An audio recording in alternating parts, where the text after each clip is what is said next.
My experience watching the first 20 minutes of Heated Rivalry must have been what it felt like for non-lesbians to watch the L Word for the first time, because that was a lot. That was a lot, like within the first 20 minutes. That was so much. Hello and welcome. I'm Professor Peyton, and today we're talking homo-nationalism. I've been thinking a lot about the irony that between Boots and Heated Rivalry, we're seeing these queer stories sort of have this moment amongst the masses, right? They're resonating, they're provoking within spaces that are not only traditionally hypermasculine and heteronormative, but also deeply ingrained in national identity and pride. But I also find it ironic that these shows are trending in the US during such a huge rise of conservatism and fascist propaganda, and that these conservative and fascist leaders are being increasingly exposed in the Epstein files, right? We've got all of these billionaire white wealthy men and political leaders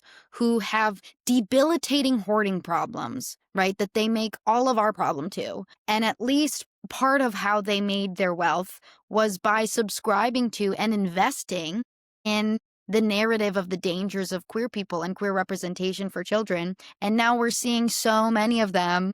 We're projecting the whole time. Surprise, surprise.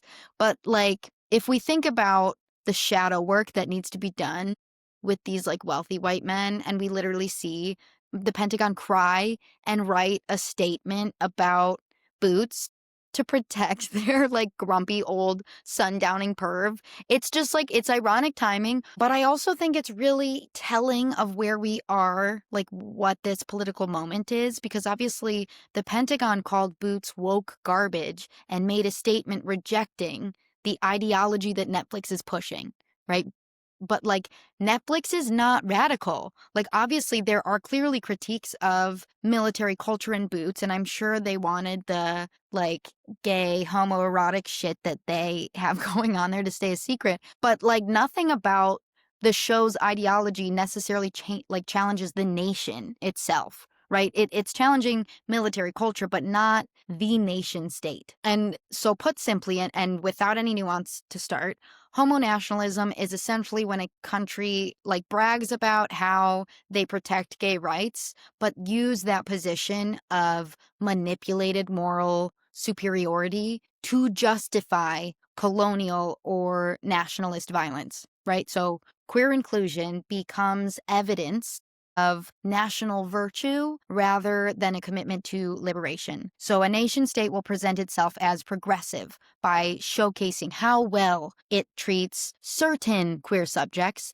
and then it'll mobilize that inclusion to create a moral narrative in which we are the good guys. We are the tolerant, enlightened, good ones. And those people over there are repressive and monstrous. And so we have to defend our progressiveness.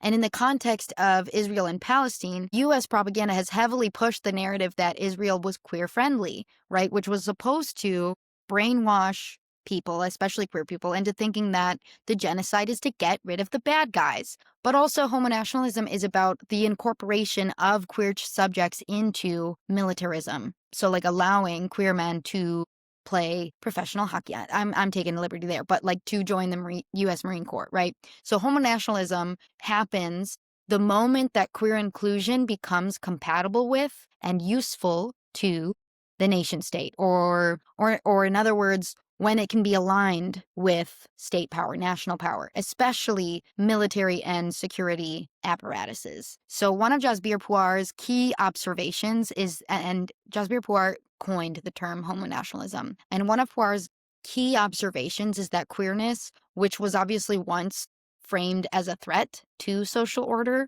becomes reimagined as evidence of national modernity precisely when it can be aligned with state power, right? Military service is obviously one of the clearest sites of this alignment. And I'd go as far to say that national professional sports is a similar kind of project, but we'll talk about that later.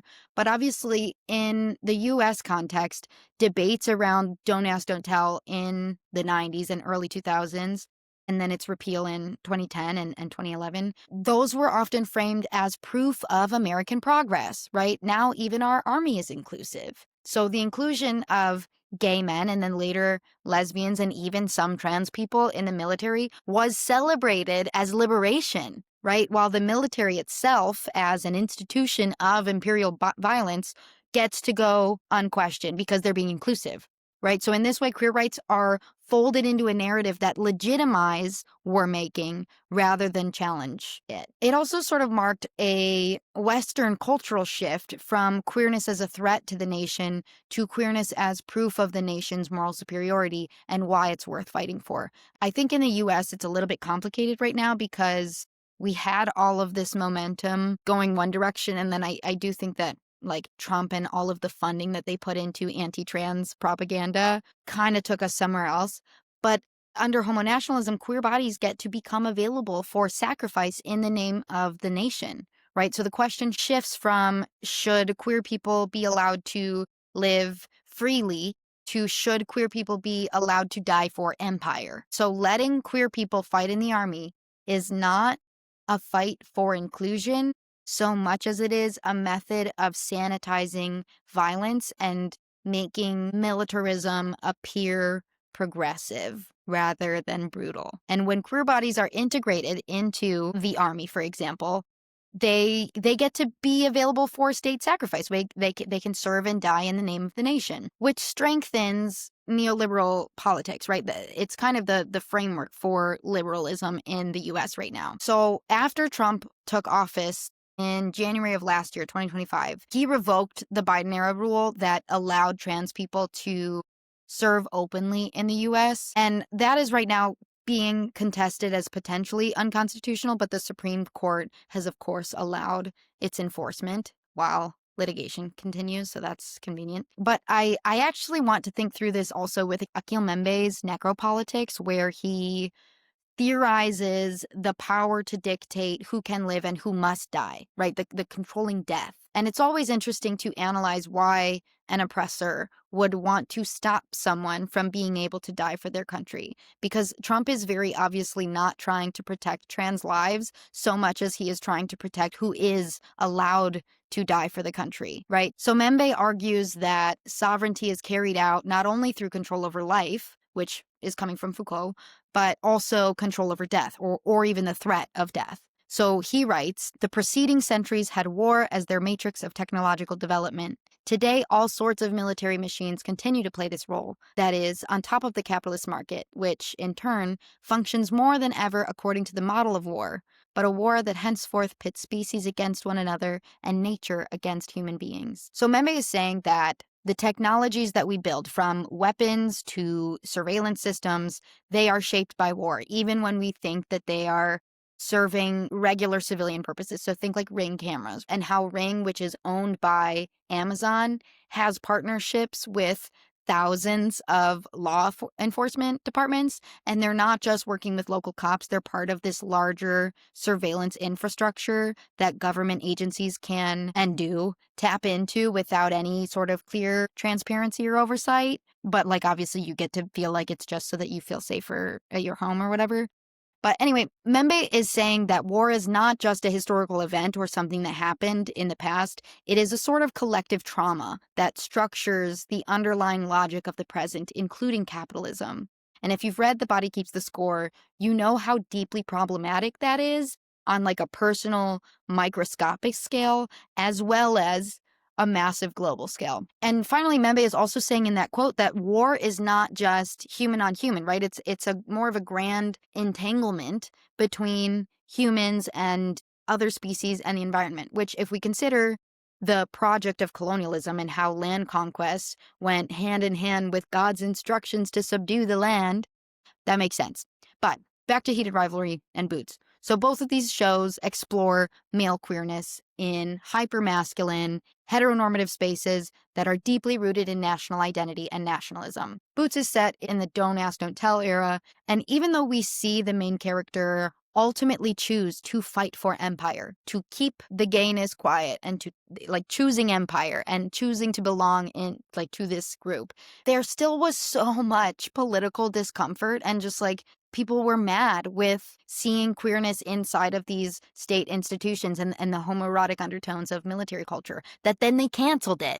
And then professional sports and heated rivalry function sort of like a form of homo-nationalism, maybe to a different extent, but I do still think there is the national identity and the national camaraderie that we center around, right? So queer athletes get to be incorporated into these elite hypermasculine spaces to signal progress without really doing anything to alter the underlying hierarchies of power for anyone else, right? So heated rivalry explores national antagonism a little bit through the lens of homoerotics, but ultimately ends on a note of optimism for gay men to be able to find a place in professional sports, right? So queerness is not the thing that will cause Shane to lose Rolex's support. It's actually something to be optimized and profited from as a pioneer of this like new national progress, so to speak. And the optimism is instrumentalized, much like homo-nationalist narratives, where inclusion becomes a signal of progress or tolerance that markets and institutions and media can then capitalize on, rather than any sort of radical restructuring of gendered power and sexual liberation. And so Mark Fisher wrote about how capitalism has the ability to swallow any mobilization efforts against it, like protests, movements, politics, and capitalism just digests everything into basically strengthening its own existence. So, for example, he talks about how, like, even when managers have to perform an audit and they tell their people, oh man, I hate that we have to do this. And they're performing, not wanting to comply with the system, but then they still do. That goes into it. But also, I would say, like, a recent example that happened a couple months ago was when inflatable costumes were sold out on Amazon for the No Kings protest. Right? That irony is pretty blatant. And to some degree, that's kind of what we're talking about here, except for rather than giving money to a company of a billionaire in order to protest them, it's incorporating cis male white bodies, queer bodies that can still be aligned with white supremacy and US imperialism as an illusion of progress. Right? So it's framed as queer people get to be in the military and kill brown people now. Right? And gay cis men get to represent our country in like a professional hypermasculine sport, even though they're not actually destabilizing too much, and especially patriarchy. But then we don't have to care as much about trans people or disabled people or people of color. And so I won't ever be anti-queer art. I want to reiterate that my critique is also met with appreciation. And obviously, like, I watch the shows. I like hearing about the discourse online. Homo-nationalism was just something on my mind, especially after Trump's illegal bombing of Venezuela and kidnapping of their president. And that is a whole separate thing. But spoiler alert, we're not the good guys. We never have been. There's a long history of US imperialism where we use propaganda for like decades to not only convince our own citizens that our military meddling is good and necessary, but we also propagandize other countries' citizens so that we can swoop in. And it always just so happens that it's countries with resources that we want. But again, that is for another day. Or you can check out, I did post a TikTok recently about the various times that we've done this at Peyton Del Toro. But for now, I want to leave us here. I want to know your thoughts. Let me know what you think. Thanks for watching. See you next time.